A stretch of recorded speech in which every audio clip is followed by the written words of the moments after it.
We're very interested in trying to find him as soon as possible. And I should take a moment to really thank some of the partners who have reached out and who have jumped in to help us since day one with this. The Warden Service, of course, with their expertise in search and rescue, and the command staff and CID from Brunswick PD, Freeport PD, Maine State Police, Border Patrol, the Federal Bureau of Investigation. I know I'm leaving some out, but we have a lot of agencies and people who we've worked with for years, but people who have shown up to help us try to find young Theo. So I think it's important to thank all these people who are helping us out today, because it means a lot to me, and I know it means a lot to the family, and especially to the community. As I have the last couple of times I've appeared before you, I want to put out a plea to the public that we are still extremely interested in the Flying Point, Freeport, Flying Point, Pleasant Hill corridor, moving into Bunganuck and Brunswick. We're spending a great deal of time and resources searching this area, and presently it's the best information we have currently is that we still believe he's in this general area. So we still ask for the public's assistance if they have game cameras, trail cameras, dash cams, ring doorbell cams. We have reports back from our search and rescue and the wardens that they're seeing a lot of electronic surveillance out in public, and if people can check their own property, check their own camera systems, and get back to us one way or the other. We're very interested in Thursday, September 22nd, between about 4 p.m. and about 9 p.m. Any footage that can either show Theo or not show him, we're interested either way, so we can prove or disprove that he was in a certain area. So I think it's important to reiterate that request for information. We have a tip line open through communications, social media. The communications tip line is the best way to get information to us. We're responding and assigning those tasks to investigators and wardens and agents as they come in, and prioritizing and trying to stay on top of all that. And we really appreciate all the information we've received so far. Every bit of information we get allows us to exclude or prove one way or another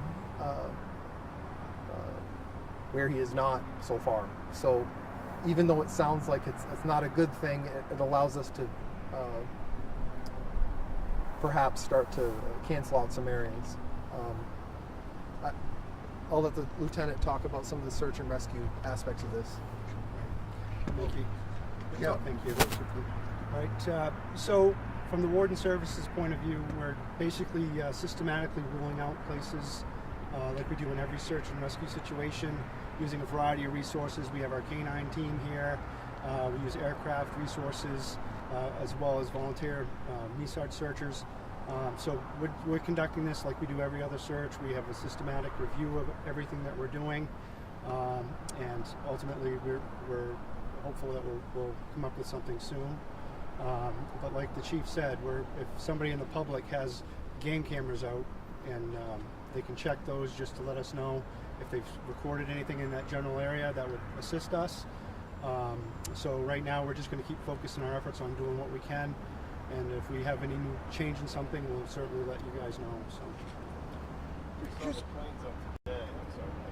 I was just going to say, I assume both of you have been involved in your share of missing person searches, and I just wonder, based on your experience, if this one is falling into the realm of something you would call more difficult, more challenging than a typical search. Well, I just, first of all, I've done this for 29 years. There's no typical search. Everyone has its own challenges. This one's no different than that. But again, a lot of times we have, a tip from the public. Somebody has some intel or something that they let us know that seems to help. But as far as everyone's different, from the one that lasts 3 hours to the one that lasts 3 days. So we handle these all the same way. So we have a systematic way to address these issues, and we base it based on, if we have intel, we change our priorities. So. It's getting this right? Is there anything about it that makes it unusual? I can't hear that. Understanding that every search is different, is there anything about this particular search that makes it unusual? I'm sorry, I did not catch that. Sorry. It's too loud. Understanding that each search is different, is there anything about this particular situation that's unusual? Well, I can't speak specifically, but we have a large area of water and heavy canopy on land, so that's unique, I guess. And I just there's nothing I guess I can really say about it, but it's the terrain is not easy terrain to. It's not friendly. It's labor training. intensive. Yeah, it's not friendly training right now, and so we have a lot of area that we've covered. But again, we're trying to make sure there's no gaps in our coverage, and we use a lot of different computer programs that assist us in how we can document what gets done. So, but it's hard to compare different searches. There's just so many different dynamics to every different one you do.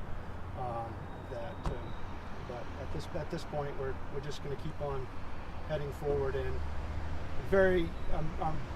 somebody out there hopefully has some intel that they can give us. Like the chief said, there's a contact number. We all want the same result here. We all want to do it as soon as possible. The community outpouring has been great here in Freeport. So again, if we have other intel that comes up or information, we'll reach out as soon as we can. So can you talk about today's search at all? As far as I think you would have the boats out there searching some boats that are parked out there, docked out there, and also what areas you're working in today, and if the canine is going to bring. Yeah, we've had, and I didn't mention it, and I apologize. We've had Marine Patrol, wardens, Brunswick, Freeport. We've had Marine assets in place since early morning, the day of, when we all got activated. So they've been in place the whole time, and I forgot to mention that. But certain factors sometimes make it more difficult. We had a lot of wind the first day into the second day. So when you have rough water, it makes everything slows down a little bit. Rain causes things to slow down. Darkness causes things to slow down as far as territory that we can cover. So they've actually been involved since day one. We've actually used a lot of drone technology. We've had canine teams. I think we're up to about 16 canine teams that have been helping us over the course, and we run them in shifts, and as their command staff sees fit. They all need periods of rest, but they're in play all the time, and they're rotated on a constant basis. Can you talk about the other aspect of this investigation, which is looking at the circumstances that led up to his disappearance? Have you had success reaching cell phone providers, social media companies, looking at text messages, talking to a family, the separate investigative things that look at why and how this may have occurred? What can you tell us?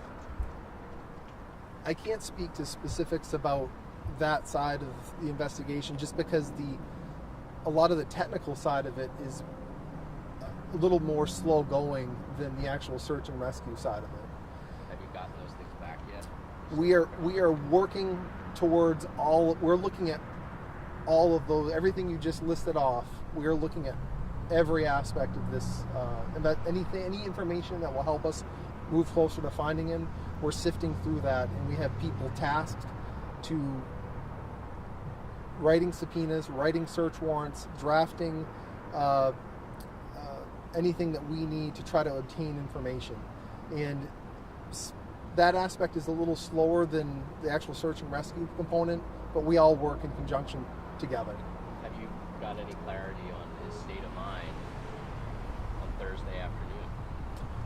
Was he upset about something? Was there any conflict that had occurred in his family or his personal life? We don't have anything that would lead us to believe that that's a significant issue at this time. Mental health concerns? Has that been discussed with the family? We've talked about a lot of different aspects, but I really can't get into the nuts and bolts of that side of the investigation right now. Without those specifics, do you have a clear idea of why he may have walked away? No, I do not think so. Not right now. You mentioned on Saturday that there were a number of tips which in part dictated the way that the search unfolded over the weekend. Is there any insight into the nature of those tips and how they helped you specifically? I mean, the tips are...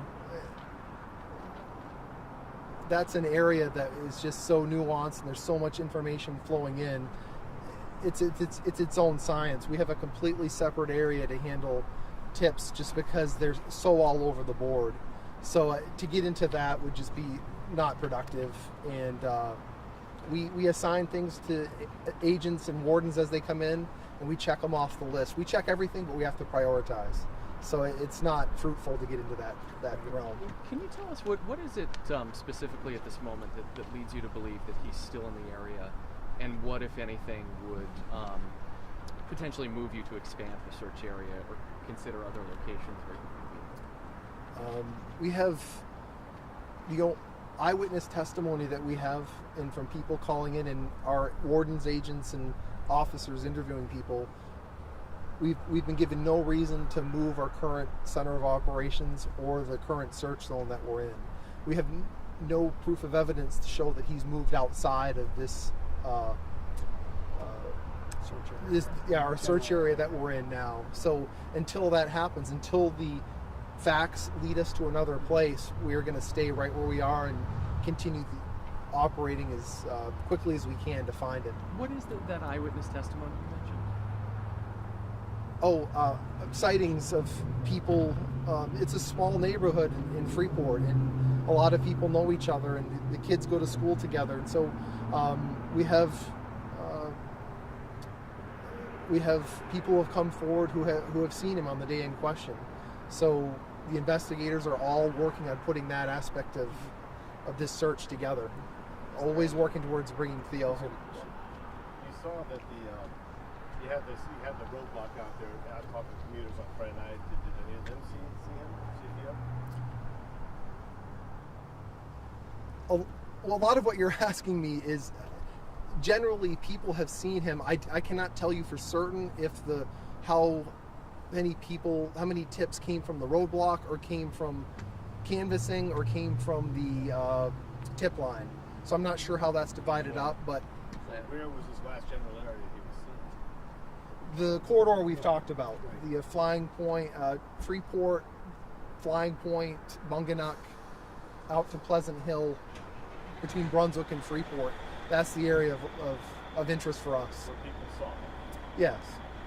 Any cameras show up anything yet? Well, that's exactly what we're trying to find. That's why we're here. I wanted to drill down on the timeline a little bit. On Friday, last time I was here, you said that there was someone, a motorist, that spotted them on the road between 4 and 5 or 5:30, if I remember correctly. Has the last known sighting advanced in time beyond that point, later into the evening? Not to my knowledge. Okay. And at that time, he was walking along Flying Point Road somewhere. That's what our belief is. I heard that he actually didn't have his windbreaker. Is that still an accurate description? Was he wearing a white windbreaker? We're working on updating their social media content. We've been told that he did not have a windbreaker on. But what we have to do is sift through all the eyewitness information that's come in, and we're slow to change items until we have a reason to change it. So we're evaluating that now. We do know that he had on gray shorts with neon green stripes on the sides, and we may have put out neon shorts in general initially. So we believe them to be gray with neon stripes. So that has changed a little bit. And frequently too, in these types of situations, when you get somebody that calls in that says they've seen the individual, sometimes they mean well, but it's not exactly the way they remember it. So when we have to investigate every one of those when it comes in, we just don't say, change the whole search operation because somebody says they've seen him 5 miles away. We have to, try to corroborate that and make it, work on that aspect of it. So we're confident in the area that we're looking at right now that, we'll systematically rule everything out and it'll be in that area. So. At what point might you? There's a lot of people in town who'd like to help out. At what point might you say, yes, we need volunteers, get some volunteers out here? We're not there yet. No, right now we've got trained volunteers, and a lot of this terrain isn't friendly. And even if people want to help, it's not necessarily the best idea. We've got trained people in there. We've got, like you mentioned before, our K9 teams. We've got 6 Warden Service K9 teams, and they train very hard. And actually, with this search here, they've been called to 4 or 5 other search operations, minor, throughout the state during this time frame. So they're used to being overworked, and the handlers thrive on that. So, and they're very good at what they do. So. Right now, we're just using trained volunteers. Maine Search and Rescue has a bunch of different teams, and we reach out, and they're one of our partners in Search and Rescue. So we're using them at this time. Is there any update on coordination with the school department? I think over the weekend you mentioned possible flyering or messaging through the superintendent to the student body. Has anything developed there? I believe there has. I believe we have been working towards developing flyers. There's been a lot that's happened, and I believe we have a flyer that's out with National Center for Missing and Exploited Children. I believe that flyer has been put up, and I believe that we may have obtained maybe a picture through the school for that. So we're in contact with the school department daily. So that it's yeah. All right, thank you very much. Appreciate it. Good Thank luck. you.